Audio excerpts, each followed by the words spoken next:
Say something. And the day. And the day goes. All the day.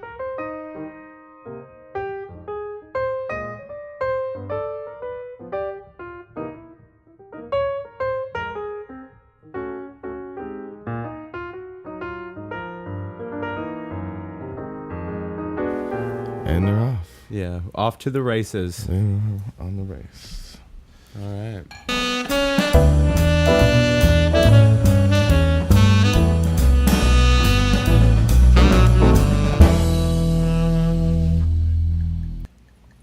Good day.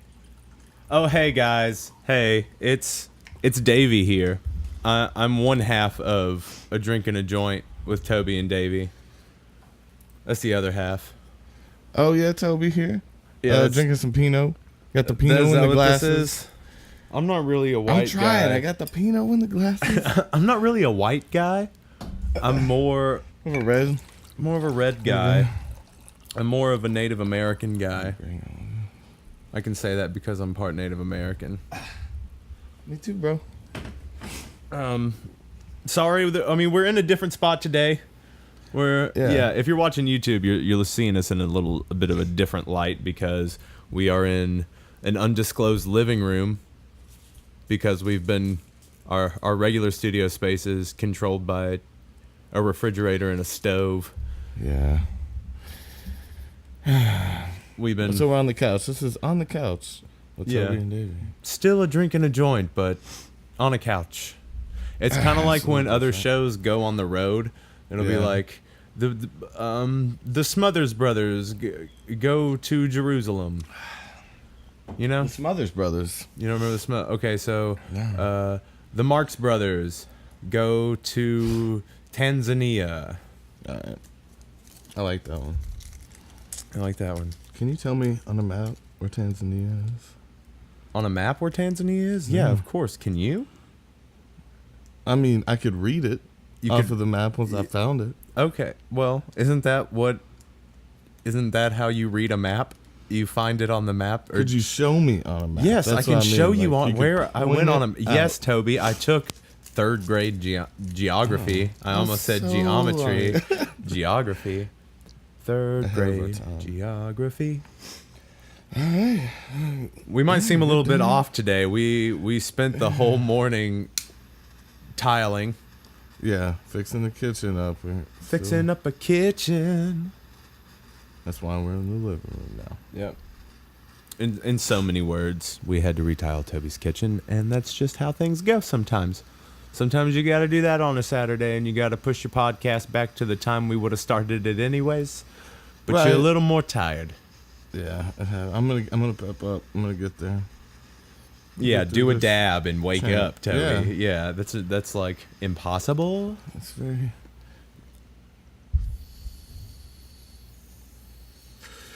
possible. You know what? I'm gonna do this dab, and I'm gonna wake up. Said no one ever. So Toby, are we gonna do news today? You got a little bit of a news idea because it's my turn. So a drink and a joint. We get together, Toby and I. We get together. I forget to introduce the show sometimes. Toby, do you want to tell them what the show is? Yeah, it's like we friends. We've been friends forever. We hang out, get stoned, drink, and we talk about topics and tell stories. And we normally start out with some news or facts, and then we switch which week each one of us is doing the topic. This week is Dave. Last week I did some kid conspiracy shit. And the week before that was the moon. How do I turn it off? Why want to go off? It goes down. It fades away. Oh my God, that scared me.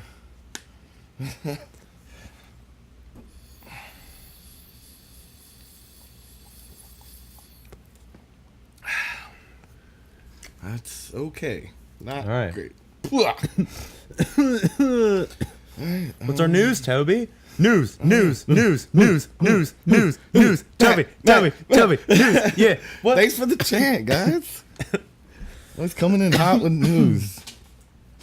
All right, so the only interesting thing I could find in the news in the last few weeks was The only interesting thing you could find in Well, the that news wasn't in the political. world. No, Yeah, fair enough. It's a lot of it's just biased and one-sided, and Right. it's hard to get something interesting. It's not Fucking about Trump, too. right.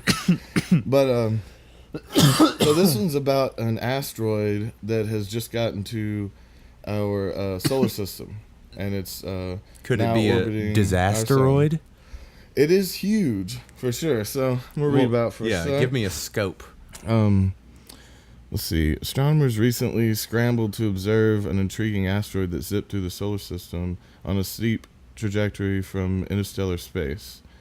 So it came. Let's see. New data revealed the interstellar interloper to be a rocky, cigar-shaped object with somewhat reddish hue. They named it Aomao. It's Awa? Is it Hawaiian? Is that that's that Hawaiian? And it's up to asteroid. 1/4 mile long and What? highly elongated, perhaps 10 times long as it is wide. So it's just this giant space dick coming Cigar, at yeah, us. they're like, yeah. Let's see. They suggest the object has been wandering through the Milky Way, unattached to any star system for a while, but they could tell by the way that it was rotating when it entered ours that it is one going in the opposite direction as anything else in the solar system. So it's on a completely opposite path. We've never seen that before. Okay, so it usually didn't- when things get brought into our... they it jump starts- in line. Okay. Huh. And that one's still going in the other direction because it's used to another star, and it's So- actually used to 2 stars. They found out. So that other How can they solar tell system- that a chunk of I don't dick know. rock running through space? I How don't can know. they tell what it's used to? I don't know. I guess just by the way it's adapting. Okay. But so they think it came from 2 sun. So 2 sun. There's some 2 sun universe close to us, and they say the 2 sun or solar systems tend to throw stuff out easier because they can cross. They can cross different paths, and it'll just push people out quicker because they start pulling to the other sun, but it's not enough. Yeah. And it just throws stuff out. So I want to see what that looks like. Like, are they really far apart and stuff? Right. The outside ones kind of do a figure 8. Do you think any Oh, of them yeah. do a full infinity sign around the 2 suns? That would be interesting. Right. That'd be insane. I'm let's gonna run see. figure 8s around your son. Watch me, bitch. Let's see. So it's reddish in hue. Yeah, how can they've they tell that, too? Taken a lot. I don't know how. There's this telescope, an ESO telescope, and using different filters. It's like, oh, you Instagramming this Yeah. cigar thing? I'd like it on Vivid. Oh yeah, in the Institute of Hawaii. So that was a Maua or whatever. That makes sense. It varies in brightness by a factor of 10. It spins on its axis every 7.3 hours. So, but see, if it's a cigar, does that mean it's like just So it's like... tunneling like Oh, that? wow. Like spiraling? Yeah, I was wondering if it was Or like... if it's long way. yeah, if it's pinwheeling through... But it looks like, I don't know, all the So pictures weird. are like straight looking. Yeah, So so it looks like it's flying. I guess it's, just Yeah. spiraling forward. So is there like, do people think that it's extraterrestrial? Well, obviously it's extraterrestrial of some nature. Yeah, absolutely. But It's people our think that first- it's like piloted, like it's a craft. I've read some things about that already, of course, and a lot of things about whether there's not close enough to see life, Okay. yet, but we can take pictures from a distance. with Right, a you can't. telescope. How can you not tell But- if there's like fucking windows? Oh well, I don't, on it. it'd be different. Or does it just technology look from like a rock? It does look kind of like that rock, actually. Okay, It's a so lot they're what it they're looks just like. driving here in a crystal. Yeah, That's what it is. Could be just who knows? I'm not close Huh. enough to tell yet, but a lot of speculation about, of course, the same thing I've heard about the moon. Yeah, and right. a lot of different planets that they're just a ship crafted. I mean, how would we know what their technology would look like? Because if another species saw a big metal thing flying through the sky, they wouldn't assume it was a craft. Right. They'd assume it was like a piece of space junk Right. flying through, just like we space would dick, assume they yeah. would. Yeah. Right? So we may just not know what their metals and what type of Right. materials they'd be using on their ships, so we might Right. not recognize We it. don't. It might We, just look like that's why I enjoy the term "life as we know it." yeah. And that's just relativity. It's like Right. yeah. It's like life as I understand life, as I perceive it to be. And so I thought that was pretty interesting. And it says now it's going to pass through the inner solar system about once a year. and it gets really close to a few other planets, so they're worried about that it's gonna like hit one and kind of hit, ping pong off, and like maybe throw something. That's just gonna throw off the balance that we barely held on to. You know, if you think about it, it could be the aliens that bioengineered us and left us here. Oh yeah, coming to correct us. Oh, maybe. Oh well, I don't know. Correct our magnetic flow by going the opposite direction. Maybe so. Maybe they're pulling a Superman. Maybe we were about to fall off our axis or something. Over time, maybe they're watching out for us. Yeah, and they're setting us back on course so we can keep living. There's possibility too. I like that. Yeah. I'd like it to be. Hopeful. I still want it to be aliens, but I want it to be hopeful. Yeah. I don't like the whole apocalyptic alien thing. Because if they're intelligent enough to get here, I don't think that they're really. I think they'd probably be past like domination on like an extinction scale. I think if they were if they could get here, the odds are that there would be the shitty ones. Though. Well, I can see them. I would see it more as like people going for like a hive mind. If they're gonna get here and take us over, I see Body Snatcher over like blow you up. Yeah, because you can't really mine and stuff. Well, you got to think about like how much innovation you need to be able to travel light years. Yeah, and you think they would be so conscious. Yeah, I see what you're saying. They'd be so aware that it'd be past war, and I guess things like that. But again, maybe, you'd hope that. Again, is there a past war? Is that an intellectual thing or not? I don't know. Murder has always been in our DNA. It's odd to think about like if it's I've ever got loyalty and royalty inside my DNA. Yeah. But yeah, that's our short news for the morning. Okay. Afternoon, evening. It's mostly evening. But that's your morning news. Here's all right. Well, the people, let's start this joint, and then the people will already. I have to turn my computer away from Toby so he can't peep. Oh, okay. I may actually ask you, can you see my screen? A little bit. A little bit. You need to close your eyes, Toby. I'm telling the truth. Yeah, I could have lied and be like, I don't see nothing. I don't see nothing at all. All right, Toby. So going on the honor system here. Yeah. Well, I can just do this. Okay. Who wants to be a billionaire? Yeah, that's the game we're calling it. Not trademarked, not owned by us. I said billionaire. But I know you said billionaire, but still, you never know. That was the first time. All right. So your 4 choices to the question, "What is this week's topic?" Which will always be the question. Yes. Is it A, the Russian sleep experiment, where 1940s Russian scientists locked men into a room and pumped a gas in there? Oh, okay. To study sleep. Mm-hmm. So, okay. That one. And then keep going. You've got B, once again, frog rapist man. Oh, you're hitting on that one hard. Yeah, I'm just gonna. That's one always gonna be there in mine, and you're never gonna know. And one day it'll come. Yeah. Yep, one day. Spring Heel Jack, the frog rapist man. What the hell does that mean? He's raping frogs, or is he hopping on? Yeah, he's a frog hopping rapist man. So he's the frog. I thought he was raping frogs. Well, I mean, maybe he raped frogs, but like they're not gonna tell the press about that. Nobody. Nope. Frogs don't ribbit. Oh. Ribbits get stitches. No, you know what I'm nice. saying? That's good. And then we got C, real fairy tale endings. Real fairy tale what? Endings. Like not Disney endings. We're talking like real dark endings of fairy tales. Okay.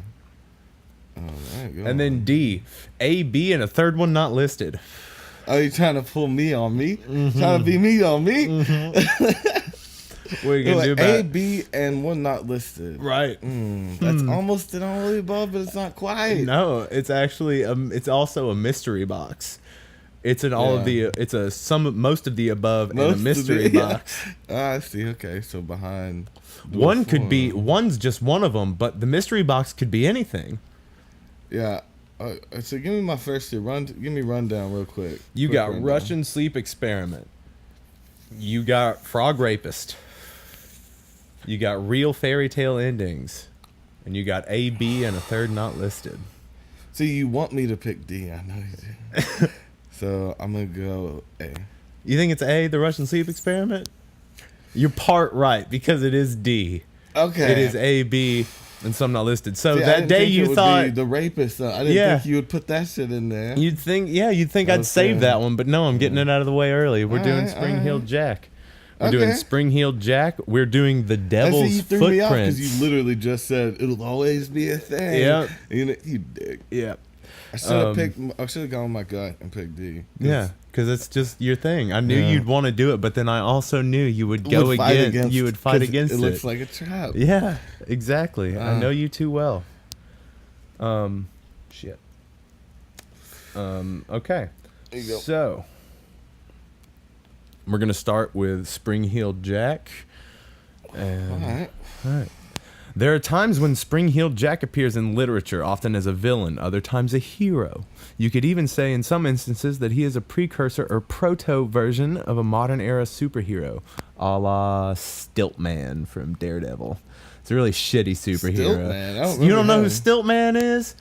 Does he shoot shit out of the bottom of his feet? So he doesn't shoot. It's stilts, bro. He doesn't shoot him out though. Why would he? So he's like, it's kind of like that. Yeah, okay, for sure. He's though. just kind of like a low-level thief that Daredevil has to fuck with sometimes. Okay. Yeah.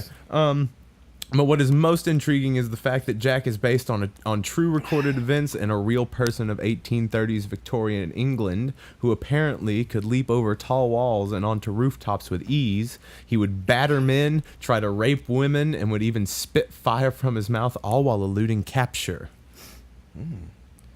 Yeah, so he's like a shitty Aladdin. For sure. It's a town menace. Gotta steal to eat, gotta rape to live. Otherwise we get along. Yep. No, so what? He's Spring-Heeled, so is he wearing shocks? Like the old-timey shocks? Yeah, old school shocks. Okay. The first report of Jack came up in October 1837. A girl by the name of Mary Stevens was walking to Lavender Hill, where she was working as a servant after visiting her parents in Battersea. On her way through Clapham Common, a strange figure leapt at her from a dark alley. After immobilizing her with a tight grip of his arms, he began to kiss her face while ripping her clothes and touching her flesh with his claws, which were, according to her deposition, cold and clammy as those of a corpse. The commotion. Claws, I just mean the hands. He didn't have she perceived him as having maybe he had long fingernails. like Nosferatu, fucking like meh. You could grow your fingernails out and then file them down. Yeah, bro. Or you could just stick your finger into the end of a. I'm sorry, I didn't even pass you that joint back, did I? It's all good. Sorry, bro. And the commotion actually brought several residents who immediately launched a search for the aggressor, but he could not be found. Probably because he was jumping all over the motherfucking place. They say you can leap from buildings. But so in a single bound, Toby, in a single bound. So this is Superman, but he's a rapist? Yeah, right? So he used his powers for bad. So he's really not a superhero. Why wouldn't they just say he's a villain? Yeah, why would they? Well, it's just like sometimes villain. in literature the way he would be portrayed is kind of like a hero of sorts. But this is not what the reports say at all. The next day, Jack is said to have chosen a very different victim near Mary Stevens' home, inaugurating a method that would reappear in later reports. He jumped in the way of a passing carriage, causing the coachman to lose control, crash, and severely injure himself. Several witnesses claim that he escaped by jumping over a 9-foot, 2.7 meter, high wall while babbling with a high-pitched, ringing laughter. Gradually, the news of the strange character spread, and soon the press and the public gave him the name Spring-Heeled Jack. Yeah. So far, this guy doesn't have a good record going. You don't think so? Yeah. To me, he does not seem like a superhero. Yeah. What did he do to set? What was he portrayed like? Did he portray to save women or something? No, he mostly tried to rape them. But no, what you said he was portrayed like a hero. Yeah, like in some I know in maybe even a few comic books they bring up and books that Spring-Heeled Jack maybe acts like they just use that name basically and like the way he was described to be like, oh well, what if he was a good guy? Yeah. What if he did good best stuff? Guy? Yeah, I'm the greatest guy. Well, maybe the best known of the alleged incidents involving Spring-Heeled Jack were the attacks on two teenage girls, Lucy Scales and Jane Alsop. Jane Alsop. The Alsop report was widely covered by the newspapers, including a piece in the Times, Toby. Just a piece at the Times. Just in the Times. Morris Day in the Time. You know what I'm saying? Jungle Love. Oh, we, oh, we, oh. All right. While fewer reports appeared in relation to the attack on Scales, the press coverage of these two attacks helped raise the profile of Spring-Heeled Jack. And I'm going to tell you about these two cases, Toby, if you would be so kind as to hear me out and take this joint. All right, we're going to start with the Allsup case. You guys ready? Are you ready? Go with me. Yeah, ready. Let's go. Let's go on a journey. Jane Allsup reported on the night of February 19th, 1838, that she answered the door of her father's house to a man claiming to be a police officer. Probably not a police officer, Toby. Claiming to be. It's all about the word. Yeah, right? Who told her to bring a light, claiming, "We have caught Spring-Heeled Jack here in the lane." She brought the person a candle and noticed that he wore a large cloak. The moment she handed him the candle, however, he threw off the cloak and presented a most hideous and frightful appearance, vomiting blue and white flame from his mouth while his eyes resembled red balls of fire. Well, so he was just like, he's like, you got a candle? You got a candle for me? Nah, I'm ugly and I shoot fire. That doesn't seem right. It doesn't seem like a thing that a person does, especially. See, maybe he's like vomiting up different colors because he hadn't been eating good and he'd been drinking too much. Yeah, but I mean, like, oh yeah, he just like because she's holding a lit candle and he burps. He was drunk, so maybe he puked up a bunch of liquor. Yeah, as she held the candle out and fire, and maybe he was maybe he was smoking meth and that's why his eyes were red. Well, he was been out in the woods. You can tell they said by his appearance. So he's been living in the muck for a while. And Allsup reported that he wore a large helmet and that his clothing, which appeared to be very tight-fitting, resembled white oilskin. Oilskin? Oilskin's like a old-school slicker, like raincoat kind of thing. His skin was like that? Yeah. It was smooth as a baby's Well, no. His clothing, which appeared to be very tight-fitting, resembled white oilskin. Without saying a word, he caught hold of her and began tearing her gown with his claws, which she was certain were of some metallic substance. She screamed for help and managed to get away from him and ran toward the house. He caught her on the steps and tore her neck and arms with his claws. She was rescued by one of her sisters, after which her assailant fled. So he was like, "Oh, I'm gonna get you, I'm gonna get you, I'm gonna get you," and clawed her up real nice. And clawed you up real nice. I'm gonna claw you up real nice. Jean-Claude. Oh, he would have been. He would have been Cockney. He would have been. Oh, I'm gonna get you a Spring-Heeled Jack. Oh yeah. And now we're gonna do this Scales case. Should I do it in the Cockney accent? You think I can keep... All right, that's fine. 8 days after the attack on Miss Allsup, on the 28th of February, 1838, 18-year-old Lucy Scales and her sister were returning home after visiting their brother, a butcher, who lived in a respectable part of Limehouse. Man, butchers always be going bad. Right? And you think maybe it's her brother. Maybe it's her brother.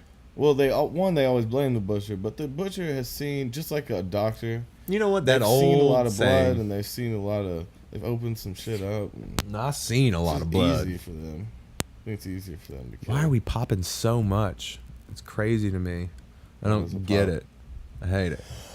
I'm going to start bringing my big-ass board over and see if that makes any difference. It might be my computer. I don't know, but I don't like it.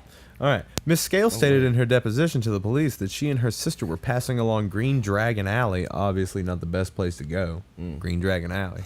They observed a person standing in an angle of the passage.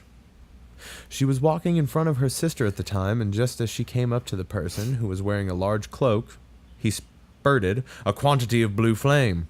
Just went, bleh, and just... I don't get it. In her face. Did this to her face. Right up in her face. Which deprived her of sight, and so alarmed her. I can't see. Yeah. No, so he's like a magician, I guess. Some powder or some something. So he's like maybe he is a chemist, maybe a local chemist. He knew something. So she dropped to the ground and she like seized out with violent fits that happened that went on for like hours, went on for a while. Her brother added that on the evening in question, he had heard the loud screams of one of his sisters moments after they had left his house and running up on Green Dragon Alley. He found his sister and Lucy on the ground in a fit, and the other sister she told him what happened.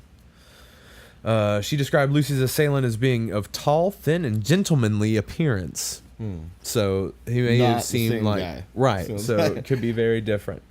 Covered in a large cloak and carrying a small lamp or bullseye lantern similar to those used by the police. So maybe he was a cop. The individual did not speak, nor did he try to lay hands on them, but instead walked quickly away. Like, cheerio, goodbye. Yeah. Just gonna get out for a little blinding. Just gonna go out and blind a little girl. Every effort was made by the police to discover the author of these and similar outrages, and several persons were questioned, but were set free. No one they kept. They never kept anyone. No one was ever caught and identified as Spring-Heeled Jack. Combined with the extraordinary abilities attributed to him, the very long period in which he was reportedly at large, this has led to numerous and varied theories of his nature and identity. While several researchers seek a normal explanation for the events, other authors explore more fantastic details of the story to propose. You know, kind of like paranormal speculation. Yeah. He was a ghost the whole time. The whole time. But how's he raping people? Right. So do you want to hear some? Let's talk about some of the paranormal conjectures. So a variety of wildly speculative paranormal explanations have been proposed to explain the origin of Spring-Heeled Jack, including that he was an extraterrestrial entity with a non-human appearance and features. So like examples are retroreflective red eyes and or phosphorus breath. But like, if he's got phosphorus breath, how does he have like a breathing apparatus on? And he just like lifts up his bleh. Yeah. So like, it doesn't make any sense. Does he convert oxygen into phosphorus? But he also had superhuman agility deriving from life on a high gravity world with his jumping ability and strange behavior. Life on a high gravity world? What does that mean? With higher gravity than we have? So he would get here. But it said world, though. World. A world with higher gravity? So like he came from a different world? I just said that he was an extraterrestrial. That's one of the theories. Yeah, okay. Yeah. Damn, Toby. You know, you listen a lot, but you don't hear me. It's a real problem in our relationship. What'd you say, David? What was that? I heard you mutter. I heard you say some shit. You always saying some shit. You want the wine? Yeah, it's fine. Don't get too drunk while I'm telling you stories. I'm tired. You're tired. It looks that way. You look tired. Damn, Toby. I know. Gotta come back. You gotta come back. You gotta get it together. Yeah. So other people thought that he was a demon or accidentally or purposefully summoned into this world by practitioners of the occult or who made himself manifest by simply to create spiritual turmoil. So like maybe he was a demon just for the fuck of it, or maybe somebody brought him along. But I don't think so, Toby. What do you think? I think maybe he was an alien, or maybe he just didn't exist magician. At all. Other people think that he was just like a ghost, and just like ghosts can't rape people. Yeah. But let us know what you think of Spring-Heeled Jack. Have you ever seen Spring-Heeled Jack? Are there other theories that we left out? Let us know some theories. Who do you think Spring-Heeled Jack was? Was he? Yeah. Was he a person? Was he an alien? Was he a demon? Was he a poltergeist? I think he was a trickster. You think he was a trickster? You think he was just a mortal man? Yeah. He knew how to trick people. He was a magician. Before magicians existed. Yeah, he was a magician before magicians. But there were magicians then. Maybe real magicians. There have always been magicians. People for pleasure. For pleasure. Good. Pleasure musicians. I'm okay with that. Just like Tom Green's pleasure horses. Sam magician repacking a suitcase. Yes. So we're gonna talk about the devil's footprints now. Oh, what is okay. That? I'm gonna tell you. On the night of the 8th of February in 1855, and one or two nights later, after a heavy snowfall, a series of hoof-like marks appeared in the snow. These footprints, most of which measured about 4 inches long, 3 inches across, between 8 and 16 inches apart, and mostly in single file, were reported from more than 30 locations across Devon and a couple in Dorset. This is all in England. It's near London. It was estimated that the total distance of the tracks amounted to between 40 and 100 miles, 60 and 160 kilometers. Houses, rivers, haystacks, and other obstacles were traveled straight over, and footprints appeared on the tops of snow-covered roofs and high walls, which lay in the footprints' path, as well as leading up to and exiting various small drain pipes as small up to 4 inches in diameter. And this is and they're all in line. Yeah, I don't single like file line. Yeah. What does that mean? Like either they're walking doing the DUI walk, or they like had a bunch of legs that lined up or something. Right, but between 40 and 100 miles of this going just straight and just like going over things and over the houses and shit. over haystacks, just went in a straight line. And it was like hoof prints. Hoof, like okay. So maybe it's a a very ambitious goat. Yeah, this is just but he's working on his posture, walking in a straight line. Yeah. So there's a goat trying to stand up because they're all in line. They're all in a straight line. How's he doing so it? It's like how would a goat like? Yeah, he'd have to be being super careful, but to cover that amount in one night. Yeah.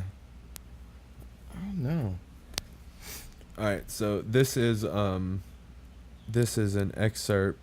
This is from a news report back then. It appears that on Thursday night last, which is last fucking Thursday, there was a very heavy snowfall in the neighborhood of Exeter and the south of Devon. On the following mornings, the inhabitants of the above towns were surprised at discovering the footmarks of some strange and mysterious animal endowed with the power of ubiquity, as the footprints were to be seen in all kinds of unaccountable places. Endowed with the power of ubiquity? Yeah. Okay. That they were consistent in everywhere. Yeah. Huh. Yep. As the footprints were seen to be all unaccountable places on the tops of houses and narrow walls, in gardens and courtyards enclosed by high walls and palings, as well as in open fields. The area in which the footprints appeared extended from Exmouth up to Topsham. There's so many weird names. Topsham. Take them to Topshop. This is not Topshop. And across to the estuary. To Dawish and to Tynemouth. Man, Britain, get it together. All right, where's something like Milwaukee? Something I can understand. Milwaukee. Yeah. New York. They tell it to you twice right there. It's right there. Yeah. Sorry, I don't mean to sound ignorant. God, it's been a long day so far, and that popping is driving me fucking nuts. R.H. Busk, in an article published in Notes and Queries during 1890, stated that footprints also appeared further afield as far south as Tone and Torquay. Come on, guys. Come on. And that there were other reports of the prints as far away as Weymouth or Dorset and even Lincolnshire. God. Well, I like Lincolnshire. Yeah, that one's Lincolnshire. Because it's Lincoln. America. Because it's close to Lincoln, and that makes me think America. And I like thinking America because I'm American. And peanut butter apple pie, cheddar cheese. Ooh, peanut butter apple pie. That sounds alright. Yeah, you like that? I don't know, though. Let's try some rhubarb. That's a confection of my own design. Rhubarb butter. A confection of my own conception. Mm-hmm. I like that. It's an immaculate confection. Oh, man, so are we still on the devil's footprints? Yeah, we're still on the devil's footprints, and I'm going to give you a little bit of evidence. There's little direct evidence of the phenomenon. The only known documents were found after the publication during 1950 of an article in the Transactions of the Devonshire Association asking for further information about the event. This resulted in the discovery of a collection of papers belonging to Reverend H.T. Ellicombe, the vicar of Clyst St. George during the 1850s. These papers included letters addressed to the vicar from his friends, among the Reverend G.M. Musgrove, the vicar of Wythcombe Raleigh, the draft of a letter to the Illustrated London News marked not for publication, and several apparent tracings of the footprints. During many years, the noted researcher Mike Dash collated all the available primary and secondary source material into a paper entitled The Devil's Hoofmarks, Source Material on the Great Devon Mystery of 1855, which was published in 14 studies during 1994. And that's 14 spelled Fortean. Oh, okay. 14. Mm-hmm. It's like a fortnight, but it's quadruple. Mm-hmm. 14. 410. Yep. Let's see. So why people assume the devil though? Why don't people assume like everybody thought everything was the devil back then? Yeah, anything unexplainable. Yeah, it was devil or demons. Is it really just because of the distance in the house? Demons. Because I feel like, well, the straight line thing, I guess, is what throws it for me. That's weird. It's super weird that it's all in a straight line. 40 to 100 miles. An autistic goat. They wanted to be perfect. Yeah. They always said if you put two perfect haystacks in front of a goat, that it can't choose which one to start with, so it'll starve. You think that? Well, it's a psychological question. Yeah. Like, let us know, goat farmers. Let us know what's up. We know we have a huge goat farmer following. Oh yeah. I myself. All the New Zealand followers that we have, they're all goat farmers. Oh, New Zealand seems beautiful. They got what? They got a fence, a toothbrush fence. Yeah, there's a toothbrush fence. Yeah, they've got that. They've got songs about boats. And The Lord of the Rings was shot there. Yeah, still working on that one about sailing. Yeah. Many explanations have been made for the incident. Some investigators are skeptical that the tracks really extended for more than 100 miles, arguing that no one would have been able to follow their entire course in a single day. Another reason for skepticism, as Joe Nickel indicates, is that eyewitness descriptions of the footprints varied from person to person. In his 14 Studies article, Mike Dash concluded that there was no one source for the hoof marks. Some of the tracks were probably hoaxes, some were made by common quadrupeds such as donkeys and ponies, and some by wood mice. He admitted, though, that these cannot explain all the reported marks and the mystery remains. So there are people, a balloon. Author Jeffrey Household, that's such a fucked last name, Household. Yeah. Mr. Household. Hello, Mr. Household. I like it now. You like it? Okay. Call me Mr. Household. You can call me Mr. Household, or you can call me... I bought some diapers on a dice roll. Oh, there you go. I like that shit. Call me Mr. Household. Oh, I remember what it's if you put a perfectly rational goat in front of two equal hay. That's what it is. I think that could be a perfectly rational goat. Yeah. You can't choose to go left or right if it's equal, you know. He's like, this snow is so fresh and so nice. I have to just make one straight line. Oh, crazy! Other animals go insane, right? Like there's animals with mental problems, right? Yep. So Household suggested that an experimental balloon released by mistake from Devonport dockyard had left the mysterious tracks by trailing two shackles on the end of its mooring ropes. What's mooring? So the ropes that you would attach it to, you would bring it back down to the ground with. You're a moorer. You moored her. You moored my friend. His source was a local man, Major Carter, whose grandfather had worked at the Devonport at the time. Carter claimed that the incident had been quieted because the balloon also wrecked a number of conservatories, greenhouses, and windows before finally descending to Earth in Huntington. Huntington. Huntington. I like that. You're just a honey boy. Yeah, yeah. While this could explain the shape of the prints, skeptics have disagreed about whether the balloon could have traveled such a random zigzag course without its trailing ropes and shackles becoming caught in a tree or similar obstruction. Yeah. But I mean, like, they could make... Huh? What's this balloon? It was supposed to be an experimental balloon that was let go from the docks, and they said it was so the ropes would dangle down off of these balloons, Toby, and they thought maybe a shackle had been stuck to the bottom of it, and it was just kind of like hitting I like the ground that a little bit. Yeah, it's not a bad But theory. yeah, the wind, right? So that Mike Dash guy we were talking about, he suggested that at least some of the footprints, including some of those found on rooftops, could have been made by hopping rodents such as wood mice. The print left behind after a mouse leaps resembles that of a cloven animal. I don't buy that, though. Yeah. How big is this fucking mouse? Yeah, to leave hooves that you would think would be from a big animal. Right? And going over houses. Yeah. I don't know. Dash stated that the theory that the Devon prints were made by rodents was originally proposed as long ago as March 1855 in the Illustrated London News. Ooh, wait, was all of it downhill, perhaps?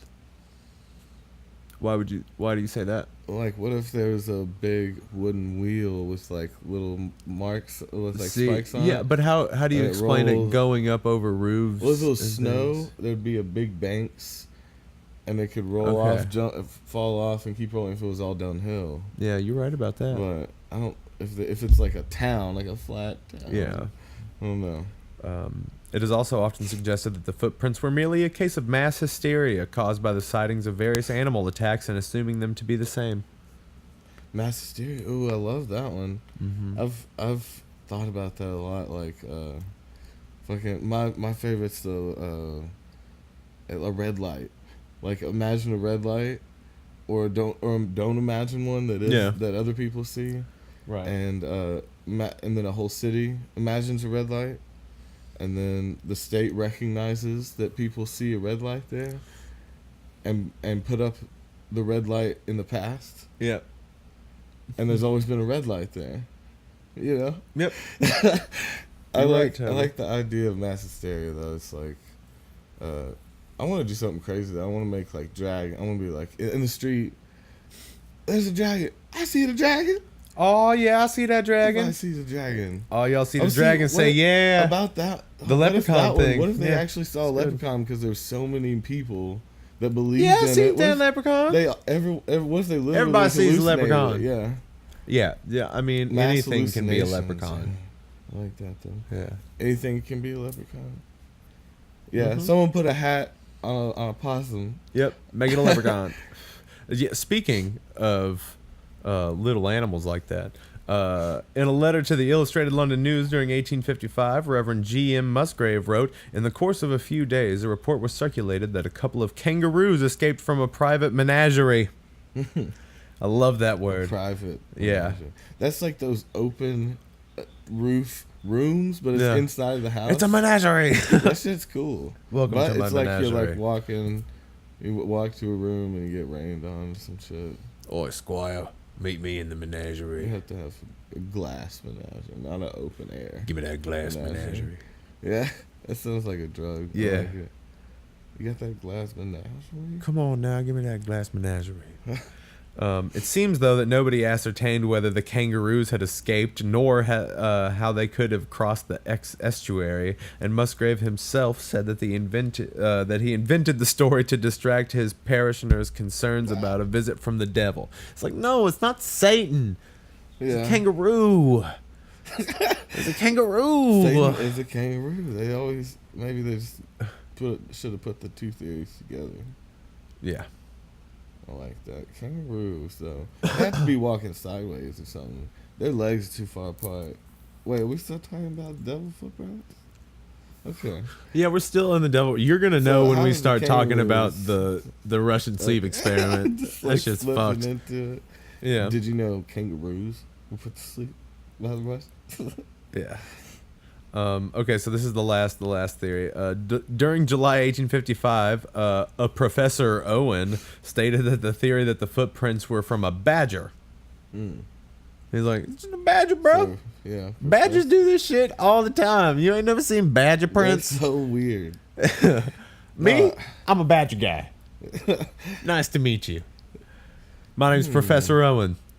Maybe, okay, so here's the theory. But he's really just a badger was in a coat. What if it was a badger walking, and it's like the ground was a little high over here, so the snow was a little thinner, and could cover up easier. And the other side was a little thicker, so those tracks wouldn't cover up as much, and it looked like one straight line. I feel that. I Yeah. feel what you're saying. I'm smelling what you're stepping in. Badges. All right, let's see if it holds up.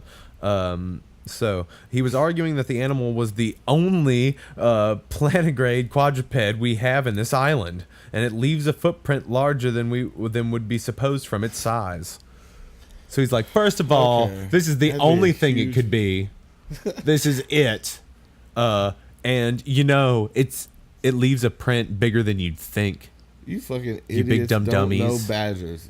You know, if you don't know badgers, you don't know me. I've been trying to tell you about the badgers. I come to every city council meeting bitching about badgers. They're everywhere. They're a nuisance. You think it's the devil. I know it's the badgers. I've seen them. They plot. They are the devil. They're evil. Look at me in my eye holes and you tell me. Shoot them with BB guns. You look at me and you tell me that it's not badgers.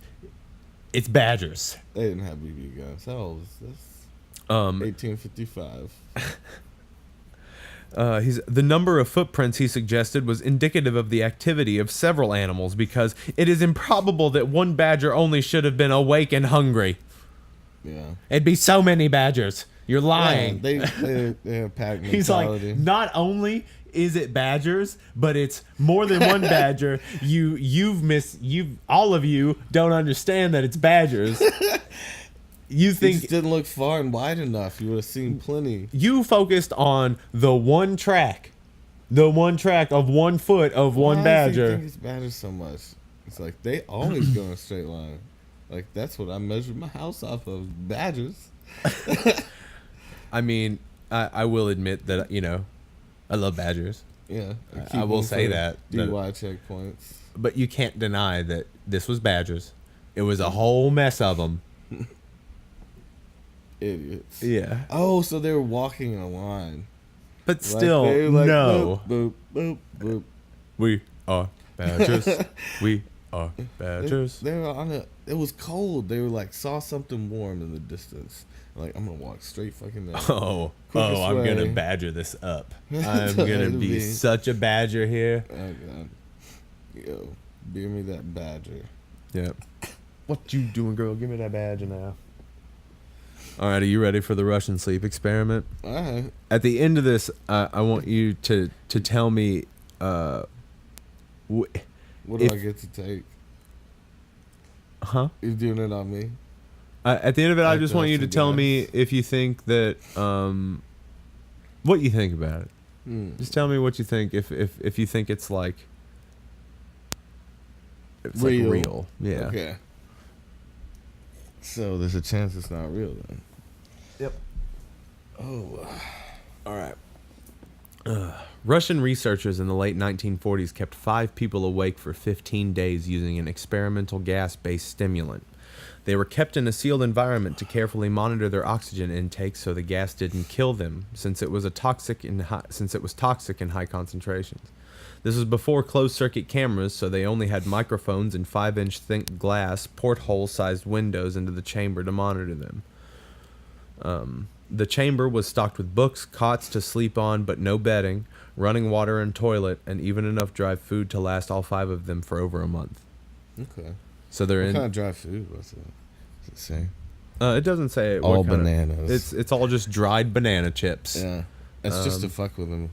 It's like, all you get is bananas. You get banana chips. You get banana chips. The test subjects were political prisoners deemed enemies of the state during World War II. Everything was fine for the first 5 days. The subjects hardly complained, having been promised falsely that they would be freed if they submitted to the test and did not sleep for 30 days. So they're 30 days, yeah. They're under the impression that they can leave at after the end, this. Yeah. So like, fuck, I guess so. What was? Oh, the stimulant, a gas. Yeah. Stimulant. Their conversations and activities were monitored, and it was noted that they continued to talk about increasingly traumatic incidents in their pasts. And the general tone of their conversations took on a darker aspect after the 4-day mark. After 5 days, they started to complain about the circumstances, and even that led them to where they were, and started to demonstrate severe paranoia. They stopped talking to each other and began alternately whispering to the microphones and one-way mirror portholes. One-way mirror. Oh, okay. They were checking in on them. Yeah, so they would go up and they would whisper into the mics. Yeah. So that's obviously like if you're one of the researchers, you're just like hearing them like walk up. Yeah. It's like, yep. Oddly, they all seemed to think they could win the trust of the experimenters by turning over their comrades, the other subjects in captivity with them. So the people that turning them over for what? Or sleeping? Yeah, for bullshit, for whatever they could. At first, the researchers suspected this was an effect of the gas itself. So they thought it was just the gas doing this and not sleeping. Yeah. After 9 days, the first of them started screaming. He ran the length of the chamber, repeatedly yelling at the top of his lungs for 3 hours straight. He continued attempting to scream, but was only able to produce occasional squeaks. So he, like... screamed himself hoarse. And just kept trying to. Yeah. It's insane. It's like all your deems are building up so much that it's like seeping into your daytime. Yep. It's like... You're just living the dream you would have, maybe. The researchers postulated that he had physically torn his vocal cords. Just like yeah. The most surprising thing about this behavior is how the other captives reacted to it, or rather, didn't react to it. They continued whispering into the microphones until the second captive started to scream. The two non-screaming captives took the books apart, smeared page after page with their own feces, and pasted them calmly over the glass portholes. Calmly. Just gonna button up my shirt, shit in my hand. I like that. Nonchalantly shit in my hand and rub it on these books and slap it up on the wall. The books, it's like that's all you got. That's all you got for entertainment. Yep. They didn't give them fucking racquetball.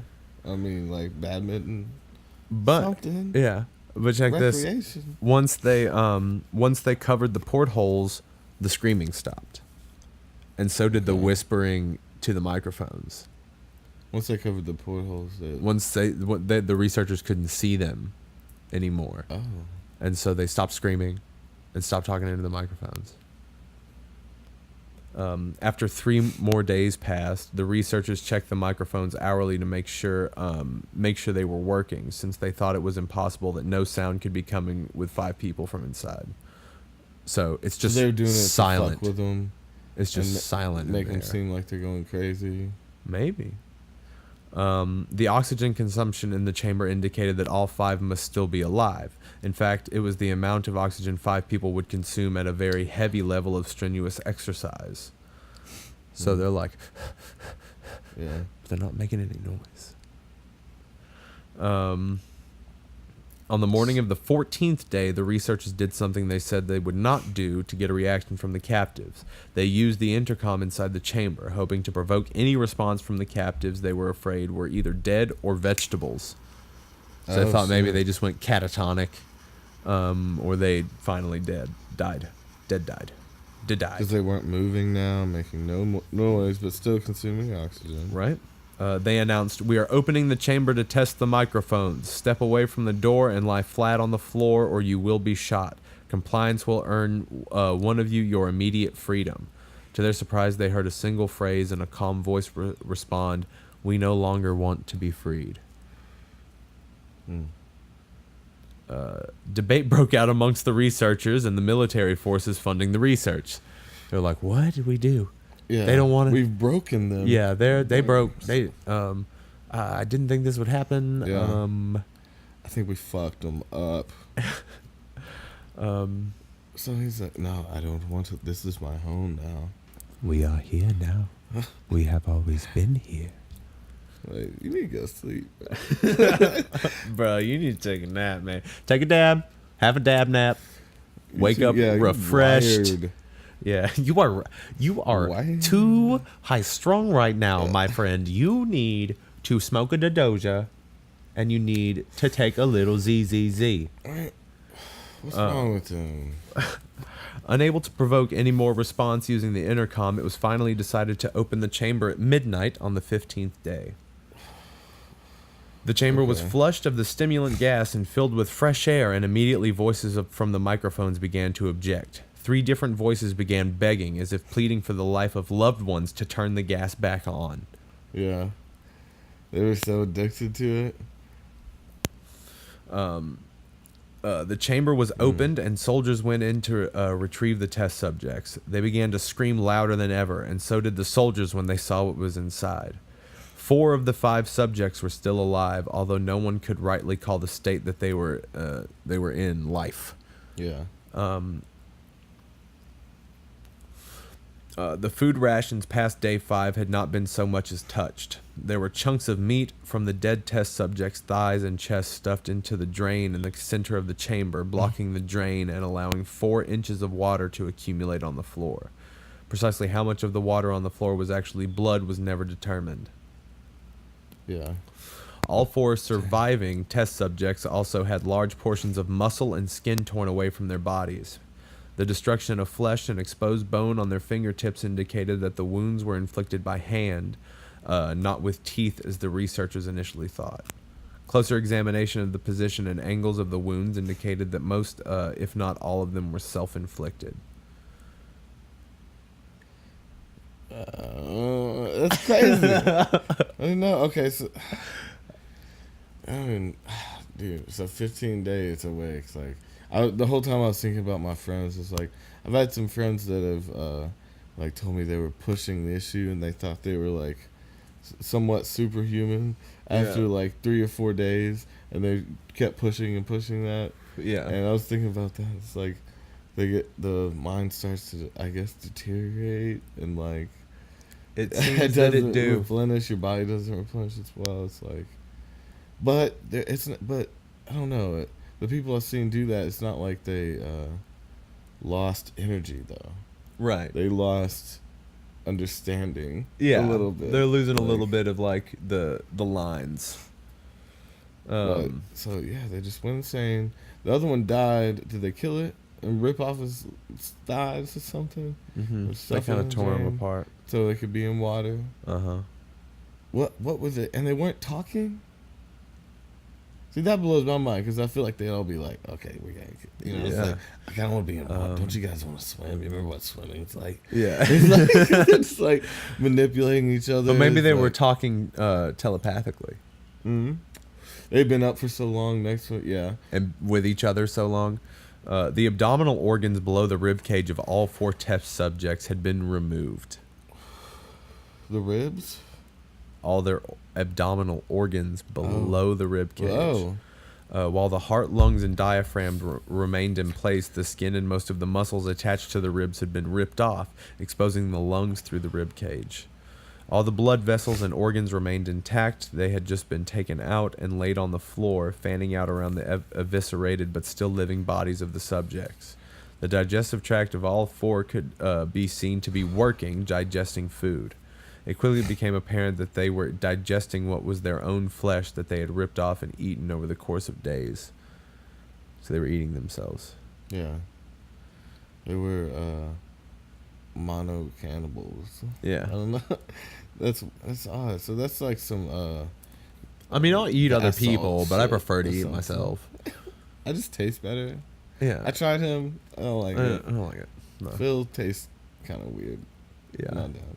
Well, we're not supposed to say his name because he's like, yeah, right there. Yeah. Most of the soldiers were Russian special operatives at the facility, but still many refused to return to the chamber to remove the test subjects. They continued to scream to be left in the chamber and alternately begged and demanded that the gas be turned back on lest they fall asleep. To everyone's surprise, the test subjects put up a fierce fight in the process of being removed from the chamber. One of the Russian soldiers died from having his throat ripped out, another was gravely injured by having his testicles ripped off, and an artery in his leg was severed by one of the subjects' teeth. So, another 5 of the soldiers lost their lives if you count the ones that committed suicide in the weeks following the incident.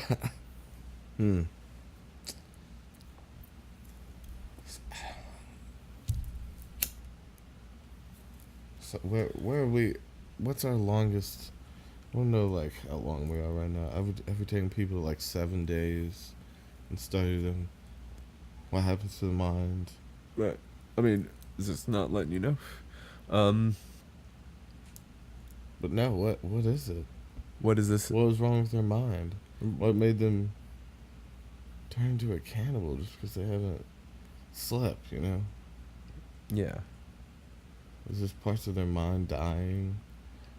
They just turn more primal. They won't have pieces of their mind left. Something like that, yeah. In the struggle, one of the 4 living subjects had his spleen ruptured and he bled out almost immediately. The medical researchers attempted to sedate him, but this proved impossible. He was injected with more than 10 times the human dose of a morphine derivative and still fought like a cornered animal, breaking the ribs and arm of one doctor. When his heart was seen to beat out for a full 2 minutes after he had bled out to the point there was more air in his vascular system than blood. So his heart kept pumping. Yeah. Even after there wasn't blood. Even after it stopped, he continued to scream and flail for another 3 minutes, struggling to attack anyone in reach, and just repeated the word "more" over and over, weaker and weaker until he finally fell silent. The surviving 3 test subjects were heavily restrained and moved to a medical facility, the 2 with intact vocal cords continuously begging for the gas, demanding to be kept awake. The most injured of the 3 was taken to the only surgical operating room that the facility had. In the process of preparing the subject to have his organs placed back within his body, it was found that he was effectively immune to the sedative they had given him to prepare him for the surgery. He fought furiously against his restraints, and when the anesthetic gas was brought out to put him under, he managed to tear most of the way through a 4-inch wide leather strap on one wrist, even though the weight of a 200-pound soldier holding that wrist as well. It took only a little more anesthetic than normal to put him under, and the instant his eyelids fluttered and closed, his heart stopped. In the autopsy of the test subject that died on the operating table, it was found that his blood had tripled the normal level of oxygen. His muscles that were still attached to his skeleton were badly torn, and he had broken 9 bones in his struggle, like when they were trying to subdue him. Most of them were from the force of his own muscles had exerted on them. So he was like breaking his bones by flexing so hard. I'm gonna flex and bust out of here. Yeah, dude. I like that. Dude, that's fucking crazy. It's insane, right? The second survivor had been the first of the group of 5 to start screaming. His vocal cords destroyed, he was unable to beg or to object to surgery, and he only reacted by shaking his head violently in disapproval when the anesthetic gas got brought near. He was like, He shook his head yes when someone suggested reluctantly they try the surgery without anesthetic, and did not react for the entire 6-hour procedure of replacing his abdominal organs and attempting to cover them with what remained of his skin. The surgeon presiding stated reportedly that it should be medically impossible for the patient to still be alive. One terrified nurse assisting in the surgery stated that she had seen the patient's mouth curl into a smile several times whenever his eyes met hers. So, like, she'd catch eyes with him and he'd just... yeah, it's so much. When the surgery... What was wrong with him? I don't know. When the surgery ended, the subject looked at the surgeon and began to wheeze loudly, attempting to talk while struggling. Assuming this must be something of drastic importance, the surgeon had a pen and pad and fetched so the patient could write his message. And it was simple. Keep cutting. So I think it's all like... If it's I don't know. Maybe they were just addicted to the upper, and they related the room with that, and they related with pain with that, and the more they came off of it, the more they felt how much pain they were in. Yeah. So it's like, why didn't they give them some different... Oh, they did give them sedatives, but... Yeah. Like, no, they need nitrous. They need chill. Yeah, they need... Well, no, they need to stay awake. Their bodies have completely... See, that was weird. Reworked themselves. Yeah, for being awake all the time. And so their heart stopped when he fell asleep. Yep. So he was...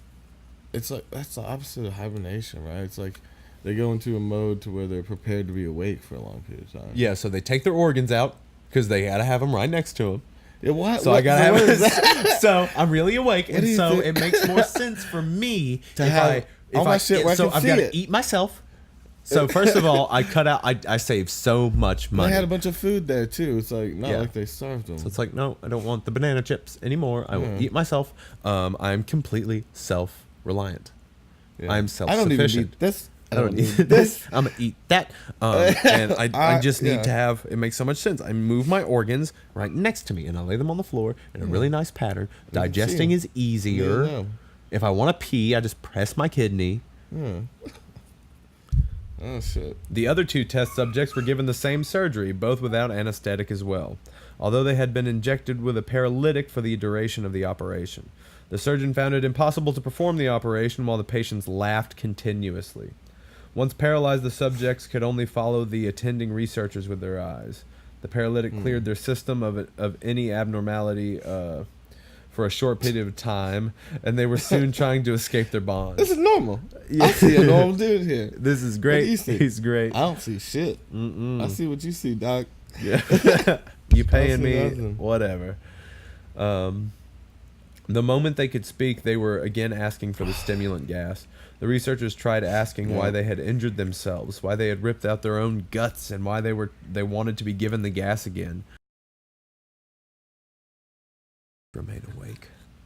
Because he knows he's going to die. He's like, I'm not structured for sleep anymore. I have to stay awake. You don't. I'm you writing a novel, and if you get in my way, I'm going to kill you. I'm writing a novel. I'm writing a musical. I'm starting my own company. 8 plays, 10 movies. I'm starring in all of them, directing, writing, doing the camera. I have so much to do. You can't put me asleep. We're not right now. No. You're the worst. Almost got it together. Almost got my screenplay together. So after this, all 3 subjects' restraints were reinforced, and they were placed back into the chamber awaiting determination as to what should be done with them. The researchers, facing the wrath of their military benefactors for having failed the stated goals of their project, considered euthanizing the surviving subjects. Yeah. Because they're being creepy. They're smiling and looking at you. It's too much. You're supposed to be dead. Yeah. Just like, oh my God, So the commanding officer, an ex-KGB, instead saw potential and wanted to see what would happen if they were put back on the gas. Yeah. So he's like, well, this is super interesting. This is actually a lot more interesting than what we were trying to figure out. So I want you to put them back in there. Yeah. They asked for it. And turn the gas back on. So why do they want it? Let's see why they want it. Let's turn it back on them. The researchers strongly objected, but were overruled. Yeah. It was like, bitch, we put down the money. Said. Yeah, because I'm the army guy. You see my army guy things? All Dr. these things bitch. on me? Army man. Yeah.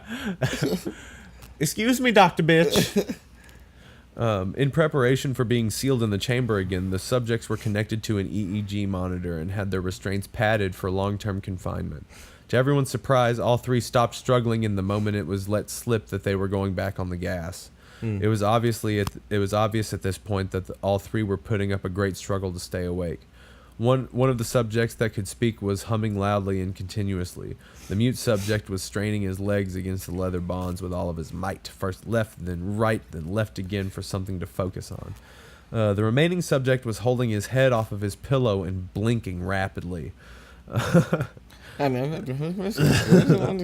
stay awake.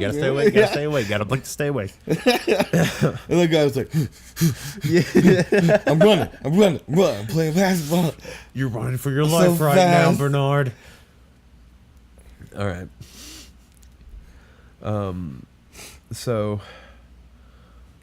Having been the first to be wired for the EEG, most of the researchers were monitoring his brainwaves in surprise. So the woman that was blinking. They were normal most of the time, but sometimes flatlined inexplicably. It looked as if he were repeatedly suffering brain death before returning to normal. Oh, shit. As they focused on paper scrolling out of the brainwave monitor, only one nurse saw his eyes slip shut at the same moment that his head hit the pillow. His brainwaves immediately changed to that of deep sleep, then flatlined for the last time as his heart simultaneously stopped. So he was like, oh, and then dead. Thanks for the gas. Thanks for the gas. Suck my dick. The only remaining subject that could speak started screaming to be sealed in now. His brainwaves showed that the same flat lines as one who had just died from falling asleep. The commander gave the order to seal the chamber with both subjects inside, as well as 3 researchers. One of the named 3 immediately drew his gun and shot the commander point blank between his eyes, then turned the gun on the mute subject and blew his brains out as well.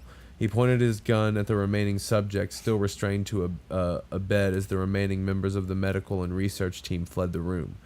He's like, I won't be locked in here with these things. Not with you, he screamed at the man strapped to the table. What are you, he demanded. I must know.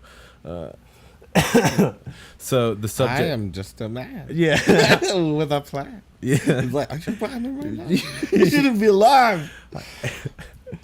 Further, you think this is the time to start Dr. Seussing up in this bitch? Joker here. Yeah. All right. And so the subject smiled at him. Have you forgotten so easily? The subject asked. We are you. We are the madness that lurks within you all, begging to be free at every moment in your deepest animal mind. We are what you hide. So long. Yeah. We are what you hide from in your beds every night. We are what you sedate into silence and paralysis when you go to the nocturnal haven where we cannot tread. The researcher paused, then aimed at the subject's heart and fired. I'm gonna kill this. He was like, This is zombie shit. I don't like that. Yeah. That shit's creepy. Bang. No, never do this again. Yeah. So he's like, I'm a day walker. Yeah. All the time. It's like so he thought of himself as somewhat of a god, and like they retrained their body to live. You know, they evolved from being awake so long. Well, he was saying that we sleep so we don't become them. Yeah, so they're Yeah. like the monsters.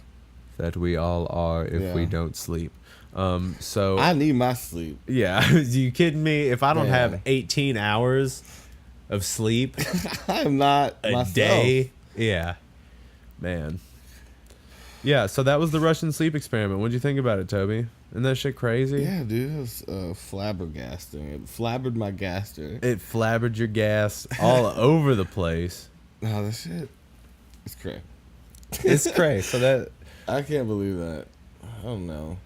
I think they did transform in some way. Even maybe they devolved, like because their mind was shattering and their body was falling apart, and like maybe they just returned to like a pre-monkey like state. But You know? how? But it was he very seemed he spoke pretty intelligently. Yeah, that's what I'm saying. He was pretty That's- eloquent. That's insane that he still had that much of his brain, but I've been waiting so long. Me and Keith Richards, like, Yeah. you know. So what do you think? Do you think that actually happened? I think I learned a lot from it either way. Yeah. But it actually happened. What, do you have proof of one way or the other? Yeah. Okay, so A, did happen. Right. B, It's really just true or false. It's not an A or a B. did happen. C, It's definitely C. It's a mix it did between because there's always it did two sides happen, to the but- same story. yeah. It did happen, but you don't know about it, right? D, fuck you. Okay, I pick D and A. So fuck you and yes. It is not real, Toby. This So was just a completely made up story? yeah. It's a creepypasta. Do you know what creepypastas are? No. It's basically internet urban legends. Okay. Legends. I like it. Urban legends. Yeah, urban legends. Yeah. I like that. So creepypastas are also like Slender Man. Slender Man's a creepypasta. Yeah. You know what Slender Man No, is? tell me. You don't know what Quick, tell Slender me Man about is? Slenders. Okay, you want me to tell you about little Slendies? Slender Man. Slendy Lenders. He's this tall, creepy dude that wears a suit, and he appears in the back of old photos in like tree Oh. lines. You know what I'm talking about? Old Slendy Mans. You gotta shoot the painting and it'll restore to its original beauty. Yes, what you do is you stare into the mirror. You say Say Tommy Biggie Lee Smalls. Jones. Yep. You say Tommy Lee Jones 3 times. And you will get raped. Yeah, he's He's behind still you. alive. Yeah, and I he don't says, know. "Let me see your happy face." Oh, That's shit. awful. Yeah. Did you know he's gay? I'm just kidding. But yeah, that's I it. liked it. You It like was good, those? Yeah. And that last one really put me out. I was like, oh, it was very interesting. Right, it kind of brings you in. I thought that was super captivating. It's a decently done creepypasta. Yeah. I mean, I just kind of use that to kind of test the waters to see if people like us doing creepypastas. Like me telling them to you when you don't know that they're creepypastas and seeing how you respond when you think they're real. That's fun for me. Just don't tell me. Because I knew the whole I'll leave time. the room and think it's done. You'll be like, Yeah. that wasn't real. It wasn't real. He thought that shit was real. Look at him. Ha! Everybody laugh. Yeah. Everybody laughs. Fucking old lady. Everybody house. laugh. Do you want to heat up those beans? Fine like this. Yeah, dude. Cold beans from a can. Yep. That's what men do. Homeless men. Yeah. We need to stop this homelessness. AKA Yeah, this is new fucking charity. PSA for stop the homelessness. Yeah, we need to check out. I like George Carlin's idea of taking all of the land that's used for golf in these high class areas. It's very well taken care of land. Yeah. That could be housing for homeless people. That would end the Right. problem right away. Yeah. Fuck. Yeah. Way to go, George Carlin. Yeah, dude. His ghost should be. How's president. he doing anyway? Why don't we make a hologram of George Carlin and elect him president? At least it's not a real person. George Yeah, Carlin's ghost projection for president. Yeah. We make shirts. We get out there. The Campaign. GPP, the ghost Yeah. ghost project prez. Ghost project prez. Yeah, dude. Dude, George Carlin when he was young, you can't even recognize. He's like he looks like kind of like a Beatle or something. He's Yeah. handsome. He was a handsome Yeah. man. I like him when he got bitter. Yeah. But back in the day, he was just like quips. Yeah. You know.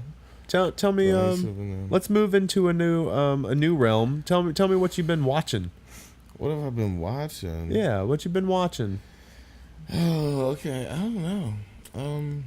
Have you checked out the I've new been playing video games. You've been playing dude. video games. Tell me about Okay, that. so Horizon. I've been playing Horizon. Okay, I've heard that that's like a pretty Dude, send me big some game. video games. Yeah. I'll play some video games. Yeah. Would you like to watch us do playthroughs? Because Some Toby demo, some Toby new plays games or video something. games, and I don't. I I love that don't shit. play video games. So But maybe you we would could. like watching and Yeah, critiquing it. so we'll see. Maybe we can do something like that if there's a response to that. I know a lot of YouTubers do that. Dude, but yeah, I've been playing Horizon. It's fucking amazing.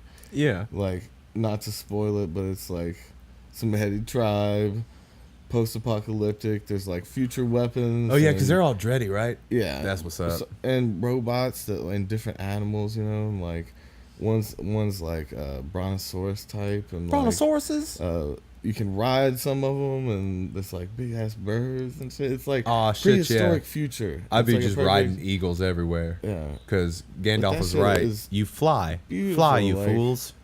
I don't know, dude. If I had the time, if I had a second life, I think one of my hobbies would be making video games. Making video games. They're so intense stories, and they last like it's way better than a movie. Right. They last for weeks, and you can, there's so many little things you can do to expand it, you know. And like, Yeah.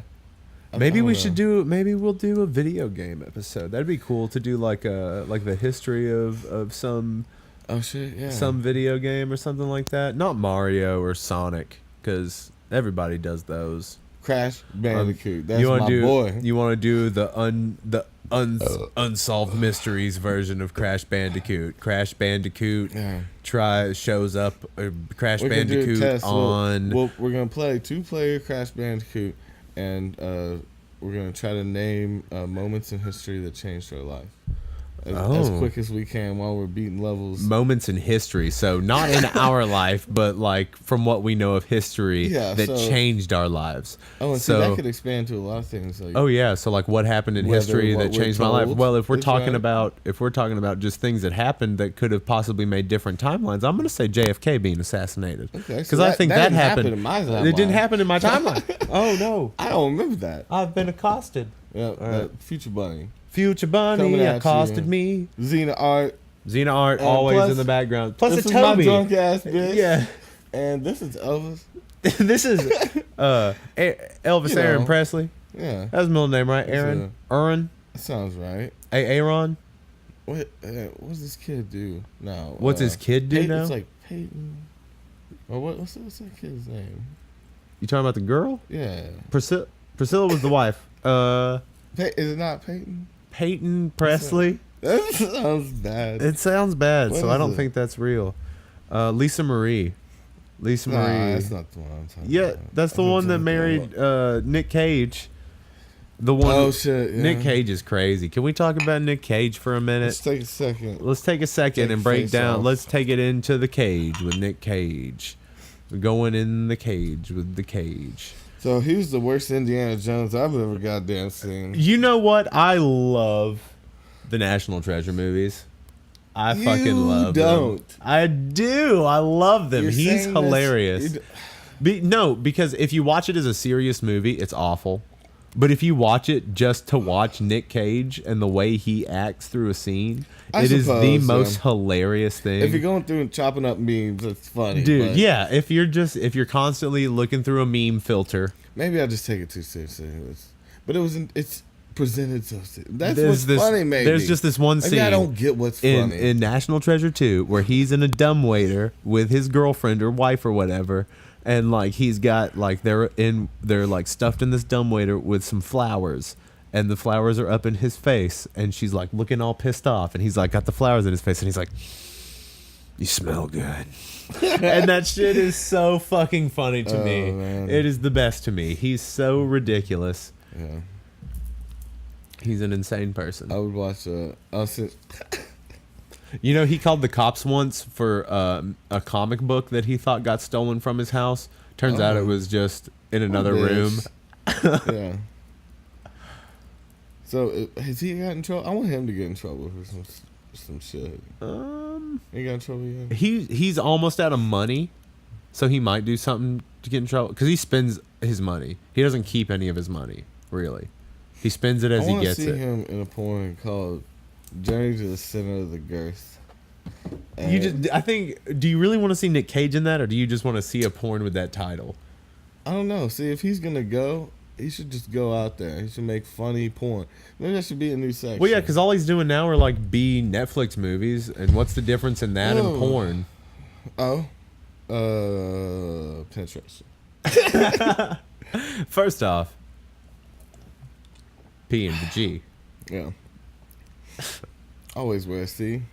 Always wear a C Don't when J you're on your going. B's. Yeah, don't never J Too on the much B's. cleanup. Yeah.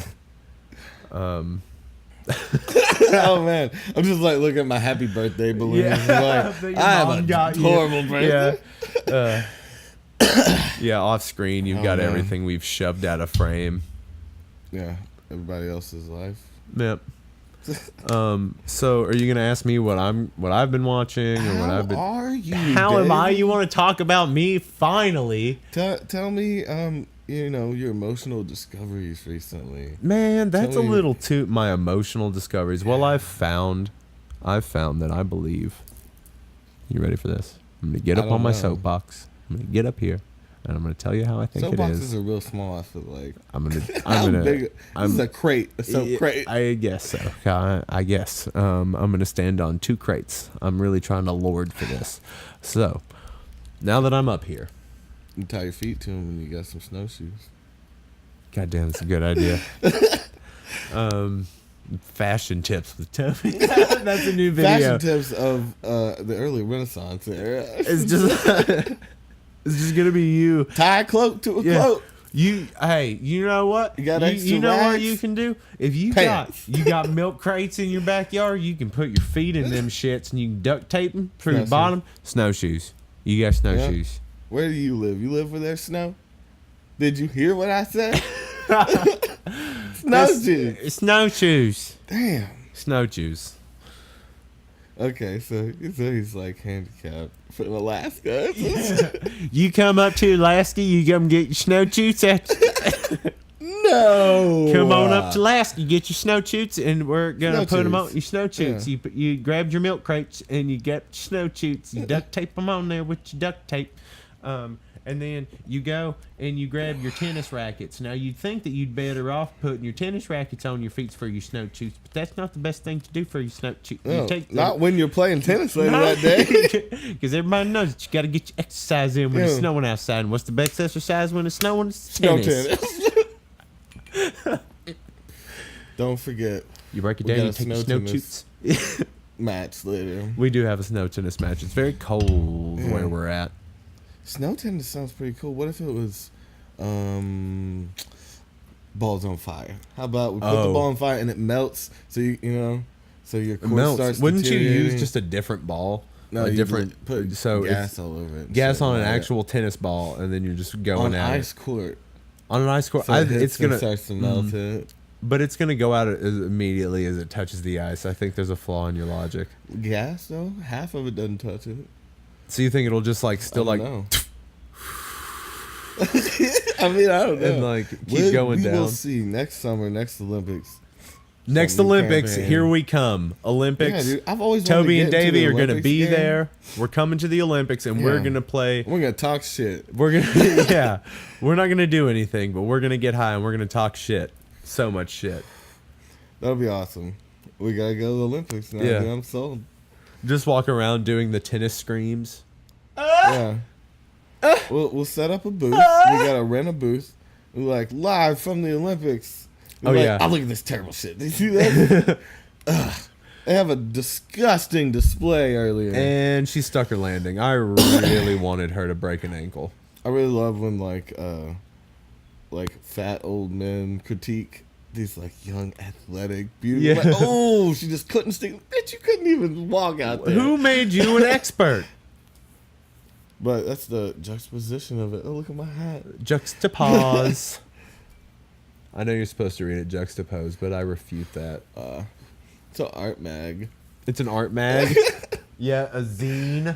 Oh, yeah. How many zines do you get in the mail a month? Bro, I get so many zines. I get the SoCal Bridge zine. I burn them and then I look them up online. Yeah, because I save paper by rescuing it from sitting around in the house. I actually evolve it to its next form by which burning is it. Fire. You burn it with and it fire. becomes smoke. It becomes it goes in the air and then I send it up to grandfather.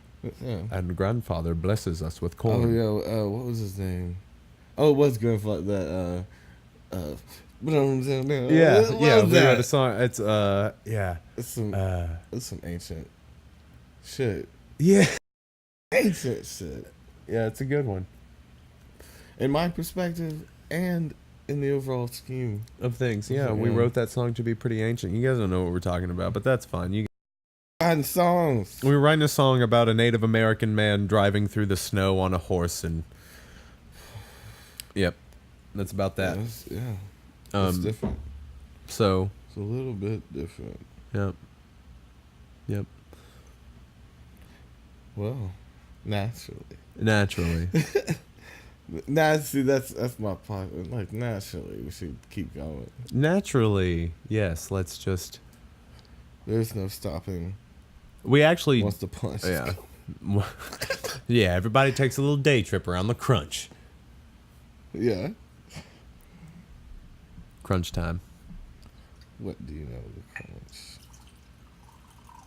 I am pissing for our listeners. So I went and saw Deadpool 2 last night. Oh yeah. That was fun. That was good. I had a good time with that. I really enjoyed it.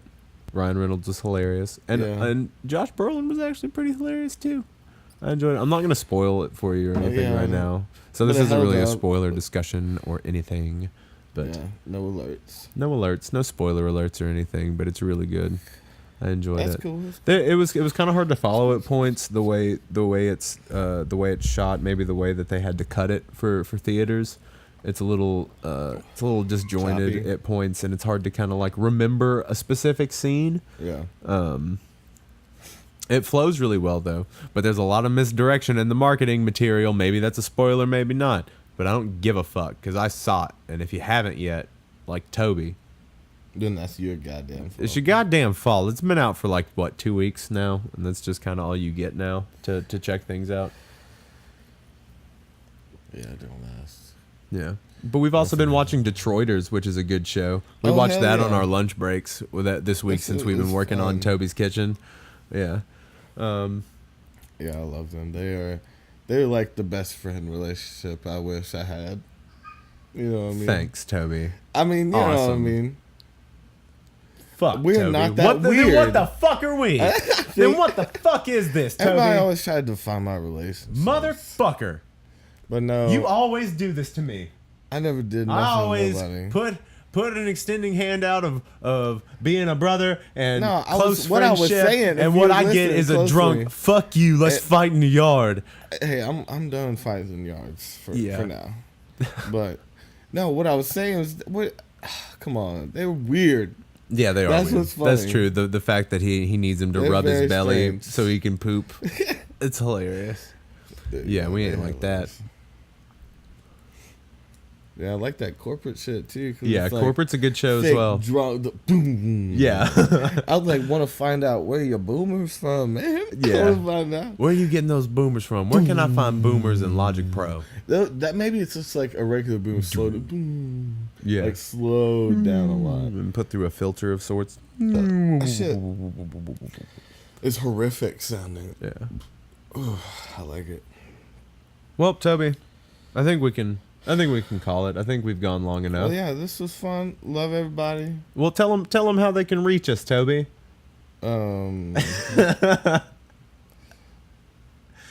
first thought was like, I ain't get my number. No, so comment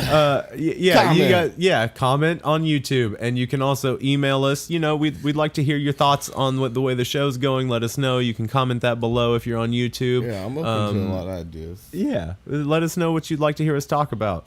We also are on SoundCloud and Apple Podcasts, so check us out and give us a rating on there. Let us know what you think.